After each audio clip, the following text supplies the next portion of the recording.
Hi guys, welcome back to another episode of Cairnsology.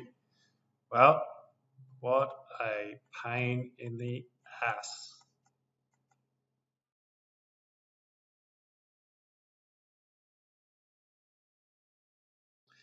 Today we're going to be looking at a data set by the Queensland Government that looks into or acid sulfate soils throughout Cairns. So we're going to break down what AS is and what PAS is, and also looking at some of the effects that this might have around the Cairns area. So what are acid sulfate soils and why are they terrible for the environment? So acid sulfate soils are commonly soils that are saturated by water, oxygen free, and namely contain pyrite materials. When oxidised, they become acidic, and then when released into waterways and the such can be very detrimental to the environment. I'd like to point out at this moment as well that acid sulfate soils are a natural process. They're found throughout Queensland, throughout Australia, and throughout the world. And looking by this government website, there's around 23,000 kilometres of Queensland coast that are likely to contain acid sulfate soils. It's only when they're disrupted, when the pyrite's oxidised and then turns into acid, that it becomes a problem.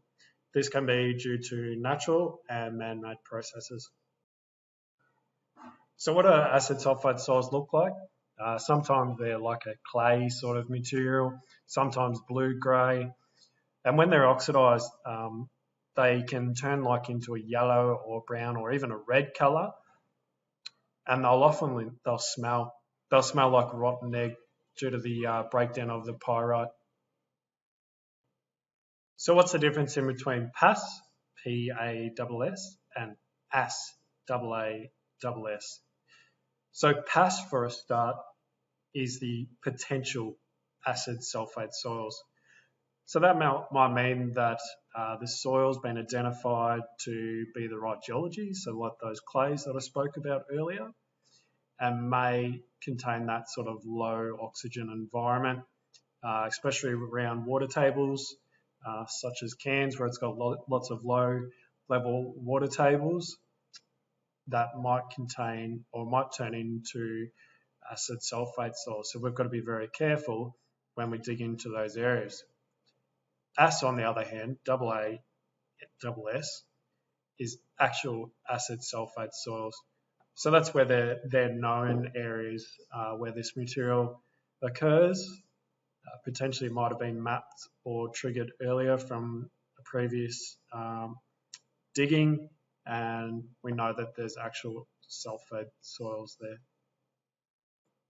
So where can we find PAS and AS around Cairns? Let's start with this blue colour. So acid sulfate soils present in soil profile, type and depth, AS not defined. So basically it's a bit of an unknown through these blue areas throughout Cairns. Moving into the red area, so potential acid sulfate soils, starting in the top 0.5, you'll see that sort of concentrated around the sort of really muddy areas of Cairns, previous river mouths up here through the Barron River, and then through the inlet. There's actually quite good mapping over Cairns through the PAS and the AS.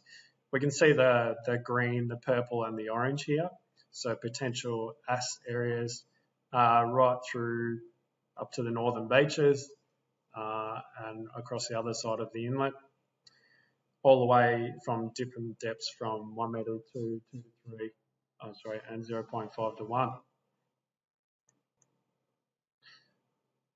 Zooming in here, opposite the CBD, we can see lots of pink and sort of teal or greeny coloured. So we've got potential AS with self-neutralising and actual acid sulfate soils here through these areas. So what do we mean by self-neutralising?